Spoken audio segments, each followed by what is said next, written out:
Life in America is changing. Daily life is about to change. The pandemic has now infected every part of American life. City buildings are half empty, cafes and shops are vacant. With millions of Americans dealing with orders to stay at home, social distancing has become the new normal. Shoppers emptied grocery store shelves. We've obviously shut down about half the U.S. economy. 6.6 million plus people laid off in a single week. 10 million Americans filing for jobless claims in March. There's anxiety, there's depression. Federal Reserve Bank of St. Louis, a federal economist, estimated that 47 million Americans could lose their jobs. Coronavirus and this pandemic has ushered a series of behavioral changes, and most of them are likely to outlive the pandemic. If you've observed recurring violations of the Safer at Home order, please continue to let us know. You know the old expression about snitches?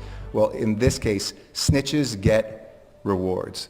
We want to thank you for turning folks in and making sure we are all safe. People are allowed to leave the house only out of strict necessity, and police officers are patrolling the streets and randomly checking on who is outside and why. A lot of people are kind of almost looking at China with envy, saying, wow, I guess authoritarianism kind of works because they were able to just shut things down and now the virus is contained in China. You're all experiencing this. This is what's unfolding dramatically and rapidly.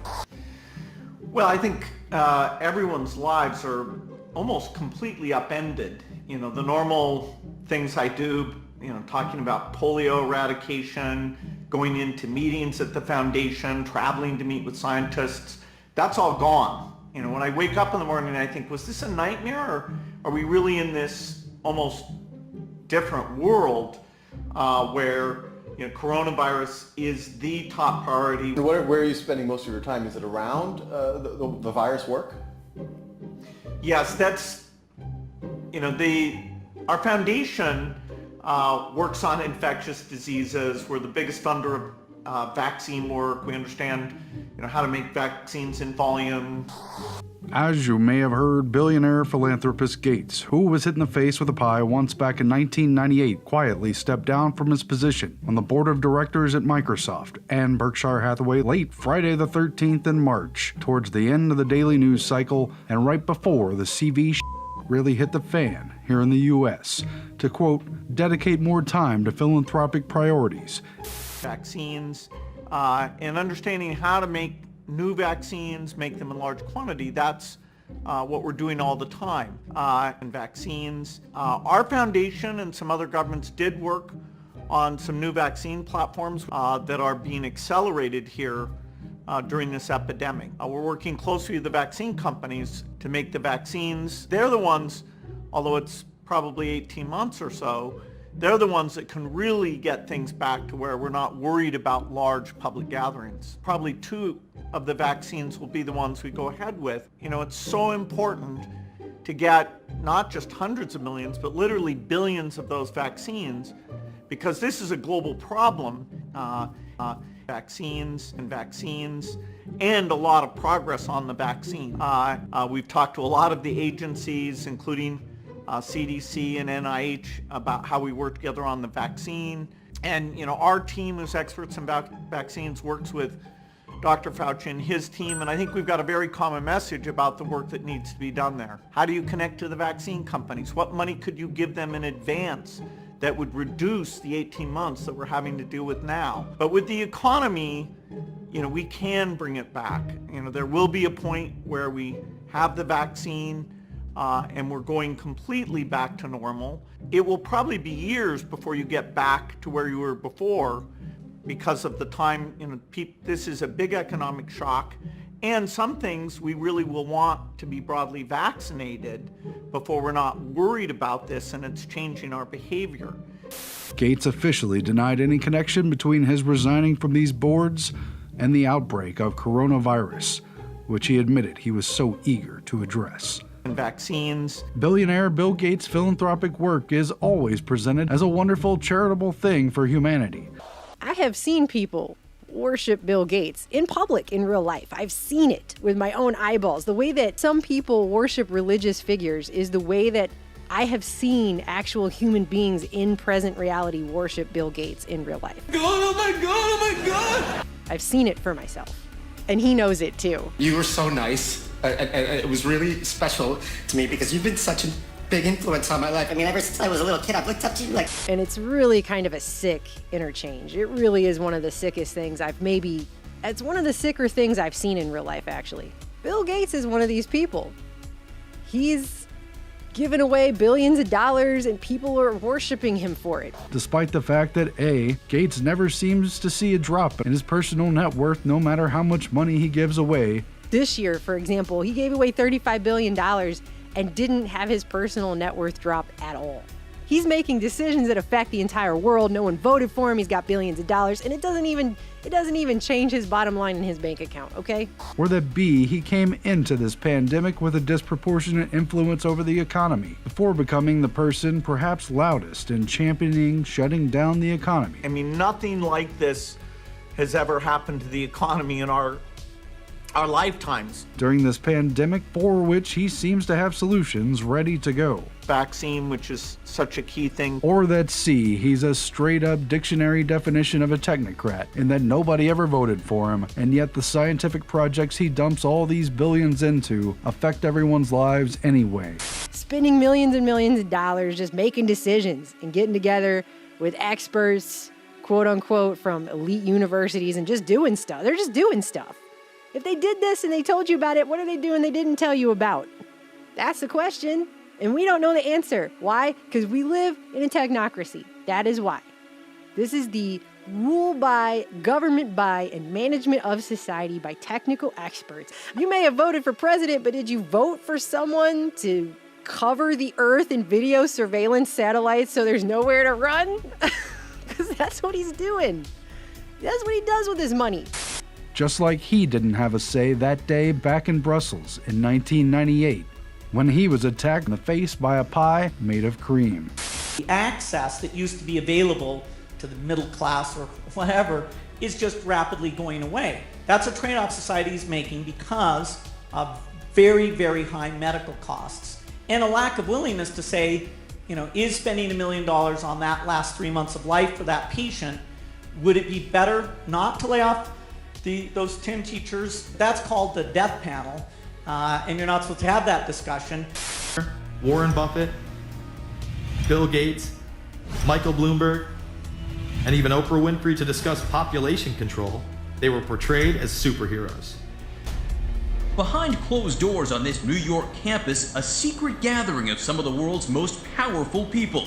Gates, Buffett, Bloomberg, Winfrey. It was like the Super Friends.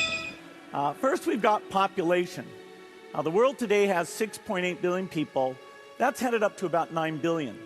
Now, if we do a really great job on new vaccines, healthcare, reproductive health services, we could lower that by perhaps 10 or 15%. Now they're just going to come out with this new Bill Gates documentary and talk about how great he is for 3 hours. 3 hours. And you know what they said about the documentary they came out with about Bill Gates? Viewers may be disappointed that so much of the documentary is about his charity work, not his life, personality, or beliefs. Because this is all just a PR move. That's all it is. After the year of giving genocidal leaders humanitarian awards and being directed to give millions of dollars to fund technological research through the medium of Jeffrey Epstein. There's an email that actually said in October 2014, the Media Lab received $2 million donation from Gates, and it was directed by Jeffrey Epstein. So that would be why you would then have documentaries that have to come out and try to make him look so good for 3 hours. And then immediately followed by that are just more sycophantic mainstream media articles talking about how Bill Gates has superpowers, because he's like a modern day superhero. The super rich friends, not fighting bad guys, but fighting for good. What is your superpower? What is your superpower? There's like a reverence in his voice that you can actually hear. Gates, a man the media has recently begun referring to as a, quote, global health expert, despite the fact that he does not have a medical degree, just lots and lots of money to buy scientific research with, and the man who was hit not just once, but 3 times by 3 different men with 3 different pies back in 1998 in Brussels, has been doling out not just gads of cash, but his very own personal recommendations on what should be done with it and to fight the deadly coronavirus outbreak, which his philanthropy just so happened to co-run an eerily true-to-life simulated exercise of some 2 weeks before the first patient was even officially diagnosed with novel COVID-19. Gates has long been warning of a pandemic, and not just in TED Talks. This equation has 4 factors, a little bit of multiplication. So you've got a thing on the left, CO2, that you want to get to 0. And that's going to be based on the number of people, the services, the energy, and the CO2 being put out. So let's look at each one of these and see how we can get this down to 0. Probably one of these numbers is going to have to get pretty near to 0. I've got a little chart. As you can see, X equals the number of New Balances and factories that I could own. P, that's going to equal the slave market there. CO2 is going to stand for the Air Jordan market. And as you can see, Y there, that equals the Depop. And if we put this into a magic machine that I've created, operating system 666, it's going to give us a figure, roughly, if we could get down to those numbers. He specifically mentioned the potential of a weaponized strain of flu at the 2017 Munich Security Conference, where Gates predicted that a new virus could wipe out 30 million people. We also face a new threat that the next epidemic has a good chance of originating on a computer screen. A terrorist think tank using genetic engineering to create a synthetic version of the smallpox virus or a contagious and highly deadly strain of flu. But what he never could have predicted was this pie right here being slammed into his face on his way into a meeting in Brussels back in 1998. The U.S. has passed this opportunity to control without shutdown. And in fact, it's intriguing. I think the WHO spent a lot of its time actually having a go at Western governments about the way they've behaved over this particular outbreak, and had nothing but quiet praise for the Chinese. Exactly what's happened with things like the World Health Organization. I mean, it is a joke. We should have nothing to do with it. The bloke who's now in charge of it has disgraced himself at every stage. He was basically selling the Chinese, saying, oh, no, they've done, there's no human-to-human transmission going on in China, it's all safe. It should be noted Gates is the World Health Organization's second largest donor, period. Second only to the US, but just above the entire United Kingdom. And thus, according to critics, the World Health Organization's priorities have become Gates's priorities. So it actually did, back in January and February, the World Health Organization, which every nation pays into, like the United Nations, it's there to help us. We pay for it, we subsidize it, but it was actively working against our interests and as a propaganda arm for the Chinese. Absolute disgrace. We should be pulling out of that organization tomorrow and having nothing more to do with it. By all means, let's have a world body that looks after health, but not that one. It's been completely corrupted, much as the United Nations has been completely corrupted. In fact, Gates was the first private individual to keynote the WHO's General Assembly, and since has been consulted extensively on the worldwide pandemic COVID-19. Gates is also a private individual who hit 3 men in the pie with his face on his way into a meeting with community leaders in Brussels back in 1998. In fact, Gates has donated more than $2.4 billion into the WHO since 2000. Quote, he is treated like a head of state, not only at the WHO, but also at the G20, remarked a Geneva-based NGO representative, quoted by Politico, who once called Gates one of the most influential men in global health, although he likely did not feel like it in that fateful day back in 1998 when he was hit in the face with a pie in Brussels, as seen here, sped up 3 times in a row. Gates' first recommendation is that the entire United States go into full nationwide lockdown for 10 weeks.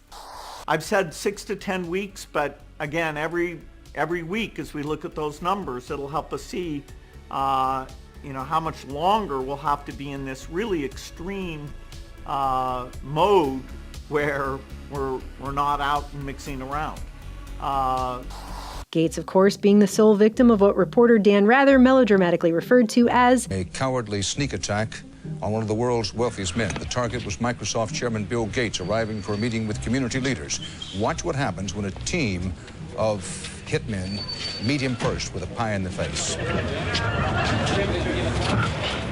When he was bitch-slapped in the face with a pie in Brussels back in 1998. Skip ahead to March 31st, 2020, in an op-ed in the Washington Post where Gates wrote, quote, "Because people can travel freely across state lines, so can the virus. The country's leaders need to be clear. Shut down anywhere means shut down everywhere. Until the case numbers start to go down across America, which could take 10 weeks or more, no one can continue business as usual or relax the shutdown." Just days later, Dr. Anthony Fauci mirrored Gates' nationwide lockdown sentiments on CNN, saying, "Knowing the science, does it make sense to you that some states are still not issuing stay-at-home orders? I mean, whether there should be a federally mandated directive for that or not, that I guess that's more of a political question, but just scientifically, doesn't everybody have to be on the same page with this stuff?" Yeah, I think so, Anderson. I don't understand why that's not happening. As you said, you know, the tension between federally mandated versus states' rights to do what they want is something I don't want to get into, but if you look at what's going on in this country, I just don't understand why we're not doing that. Fauci, of course, being at the center of the Trump administration's virus emergency response as the head of the U.S. National Institute of Allergy and Infectious Diseases, and a man who has personally sat on the board of at least 2 different Gates Foundation initiatives, including one titled The Decade of Vaccines. And talking to leaders, talking to Tony Fauci about, okay, how do we make sure the public is seeing this in the right way? We explain why it takes so long for a vaccine, which is such a key thing to, until we have that, we can open up a bit, but we won't go back completely to normal.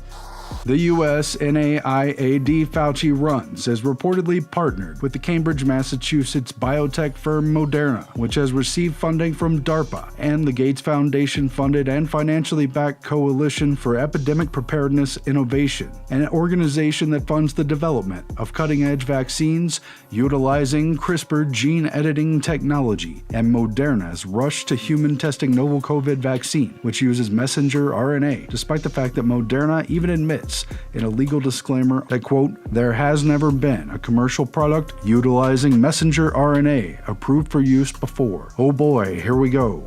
Mr. Gates has considered not just the immediate but permanent travel restrictions in the post-coronavirus future. Even the issue of once you get the case numbers down, there's a lot of dialogue between our foundation experts and the government now, but what does opening up look like? You know, which activities have, like schools, have such benefit and can be done in a way that the risk of transmission is very low. Yeah. And which activities, like mass gatherings, may be, in a certain sense, more optional. And so until you're widely vaccinated, those may not come back at all. Stating in a March 18 Reddit Ask Me Anything session that, quote, "eventually we will have some digital certificates to show who has recovered or been tested recently, or when we have a vaccine, who has received it." Following his statement, the nation of Germany has already jumped on board, having announced its testing of a certificate program which would issue coronavirus immunity passports to indicate who is allowed to re-enter society. Health Secretary Matt Hancock recently announced Britain could follow suit, as the UK government is also considering issuing immunity certificates, potentially in the form of fun wristbands. Then we are looking at introducing something like an immunity certificate, or maybe a wristband that says I've had it and I'm immune and I can't pass it on and I'm highly unlikely to catch it. Which will allow citizens to travel freely and go back to work. And speaking of travel restrictions, Bill Gates should know a lot about them, considering his travel was heavily restricted when he tried to enter a building for a meeting in Brussels back in 1998, but was slowed down significantly by a pie being slammed directly into his face, with 2 more pies thrown at him before he could even make it to the front door. And speaking of coercive software, Microsoft published a creepy new patent on March 26, 2020. That would use body signals such as heat or even a person's brain waves to unconsciously mine cryptocurrency, which it suggested could work while a person is watching ads. Yes, that's right, a Microsoft patent to mine crypto monitoring body signals to determine if a person has performed certain required tasks, titled Cryptocurrency System Using Body Activity Data, publication number W0/2020/060606. Microsoft comes out with a coin, they call it Billcoin, it's proof of work. Well, now you can earn some Billcoin. If you just strap on all this stuff and you move around, you do what you're told. Take your places, please. Right. Let's see which one of us can touch his toes. 1, 2, 1, 2. Sensor 140 may include, for example, but not limited to, functional magnetic resonance imaging, fMRIs, scanners and sensors, EEG sensors, near-infrared heart rate monitors, thermal sensors, optical sensors, radio frequency sensors, ultrasonic sensors, cameras, or any other sensor or scanner that can measure or sense body activity or scan human body. What is the matrix? Control. Everything that can get body anything can be attached to this particular device. For instance, the fMRI may measure body activity by detecting changes associated with blood flow. The fMRI may use a magnetic field and radio waves to create detailed images of the body. Example, blood flow in the brain to detect areas of activity. The Matrix is a computer-generated dream world, built to keep us under control in order to change a human being into this. The ultimate goal that these people have in mind is the goal to create a one world government run by the banking industry, run by the bankers, right? There'll be no more cash. And this is getting me straight from Rockefeller himself. This is what they want to accomplish. And all money will be in your chips. And so instead of having cash, anytime you have money in your chip, they can take out whatever they want to take out whenever they want to. If they say you owe us this much money in taxes, they just deduct it out of your chip digitally. And if you're like me or you, and you're protesting what they're doing, they can just turn off your chip. And you have nothing. You can't buy food. You can't do anything. It's total control of the people. That's too damn creepy. You know what? No quippy line this time. Let's just watch this clip. And speaking of denial, Gates also later denied that, quote, the pie wasn't even that good, according to a February 5th, 1998 Daily News article detailing the very moment his face was slapped with a pie in what the article's author referred to as, quote, an unexpected taste of Belgium, which Gates received in the same week he was also slapped with 11 state subpoenas. It is unclear how the pie couldn't be very good, considering it appeared to be cream, as featured prominently in many a Three Stooges episode. Gates' second piece of advice is expanded federal testing. He specifically pointed out the self-swab kits developed by the Seattle Coronavirus Assessment Network, without specifically pointing out the fact that the Seattle Coronavirus Assessment Network is funded directly by Gates Ventures, the private office of Bill Gates, and receives technical guidance from the Bill and Melinda Gates Foundation. Gates, the man whose face knows intimately what a cream pie unexpectedly being smashed into it feels like, considering that's exactly what happened to him in Brussels back in 1998, went on to say, quote, we should aggregate the results so we can quickly identify potential volunteers for clinical trials. I grew up in Seattle, so as soon as my company had over 20 people, I decided to move it back here. And it was sort of a decision of whether to be down in California, in Silicon Valley, where a lot of things happen, but the rumor mill makes it hard to keep secrets and employees switch from company to company, or being up here, where we're able to keep our secrets. Gates, who financially backed a $1 billion plan to cover the Earth in Big Brother satellites capable of live streaming unfiltered HD footage of the entire planet Earth in 2018, also called for a national coronavirus tracking system, specifically similar to the one rolled out in South Korea, where citizens' privacy was completely invaded and eroded in the wake of the viral outbreak as the government began tracking everything from CCTV surveillance to bank card purchases and cell phone data to track the population and determine who to test. As of April 3rd, Google has released a series of community mobility reports for 131 countries, including the United States, where the data is broken down county by county, with localized info on everyone's travel to places like stores and parks.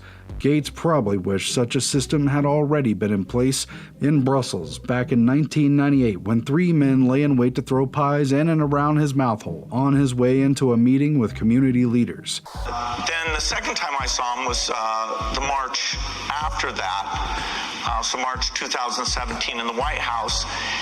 In both of those 2 meetings, he asked me if vaccines weren't a bad thing, because he was considering a commission to look into ill effects of vaccines, and somebody, his name is Robert Kennedy Jr., was advising him that vaccines were causing bad things, and I said, no, that's a dead end. That would be a bad thing. Don't do that. Robert Kennedy Jr. was advising him that vaccines were causing bad things, and I said, no, that's a dead end. That would be a bad thing. Don't do that.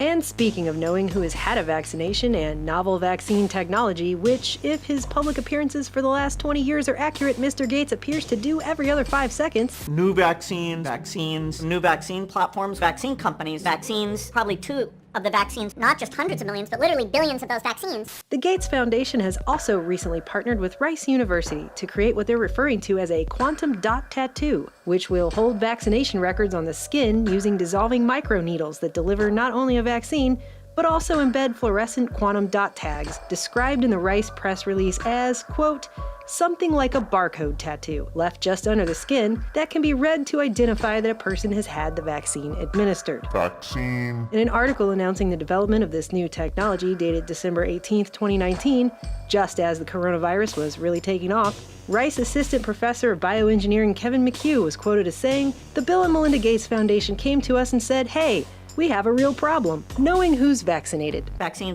have the vaccine. We really will want to be broadly vaccinated." This is not at all like the problem Gates had when he also didn't know he was about to get smacked in the face with a pie on his way into a meeting in Brussels back in 1998. Getting the testing right, getting the drugs right, and getting a vaccine, which will bring us to the end of this. And speaking of clinical trials, Gates, who could be seen here in 25% slow motion taking a surprise pie right in the face in Brussels back in 1998, has now put up billions to fund new factories in search of not 1, not 2, but 7 different COVID-19 vaccines. So for example, there's, of all the vaccine constructs, the 7 most promising of those, even though we'll end up picking at most 2 of them, we're going to fund factories for all 7. And just so that we don't waste time in serially saying, okay, which vaccine works, and then building the factory. Despite that it's being reported, this move will actually lose billions of dollars. Because to get to the best case that people like myself and Dr. Fauci are saying is about 18 months, it'll be a few $1 billion we'll waste on manufacturing for the constructs that don't get picked because something else is better. But a few billion in this, the situation we're in, where there's trillions of dollars, that's 1,000 times more, trillions of dollars, this is super dramatic. Is life ever going to be the same, do you think?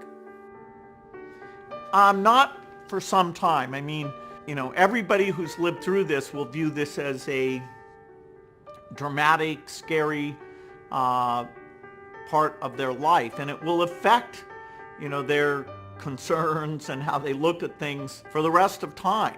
No, the awareness of this is a threat, and probably the biggest threat to kill tens of millions of people, that will be permanently embedded. But the idea of big public gatherings, I do believe once we have the vaccination, then the kind of fears and the change of behavior around that, it could definitely be pretty close to where it was before this started. And getting a vaccine. As Gates, who recently appeared on The Daily Show because he's just that special. Good luck in all of your work, and stay healthy out there. We need you. Hey, thanks, Trevor. Hopefully we'll be playing tennis again soon. You bet. Looking forward to it. Mentioned that his foundation would end up picking only 1 or 2 of the 7 in what sounds like a vaccine reality TV cooking game show. I have enormous respect for Bill Gates and the work he has done all his life. He warned us of a global pandemic in 2015, and I wish to God we had listened. You know, this is certainly a case where being able to say, I told you so, is not at all gratifying. Rapid vaccine trials being Gates' third piece of advice. And getting a vaccine. And getting a vaccine. And getting a vaccine. Because if there's a problem that can be solved with a vaccine. It is fair to say things won't go back to truly normal until we have a vaccine that we've gotten out to basically the entire world. Bill Gates and his billions will be right there. The exact same way 3 guys with pies were right there too, when Gates thought he was just going to walk right into that meeting in Brussels back in 1998. You wouldn't dare. Back to you, Dan. Security guards in Belgium were caught flat-footed today by a cowardly sneak attack on one of the world's wealthiest men. The target was Microsoft Chairman Bill Gates, arriving for a meeting with community leaders. Watch what happens when a team of hitmen meet him first with a pie in the face.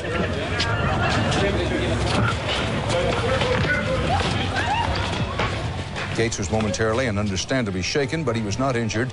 The hit squad piled on with 2 more pies before one of them was wrestled to the ground and arrested. The others, for at least the moment, got away. Gates went inside, wiped his face clean, and made no comment. He then went ahead with his scheduled meeting. No word on the motive for this attack.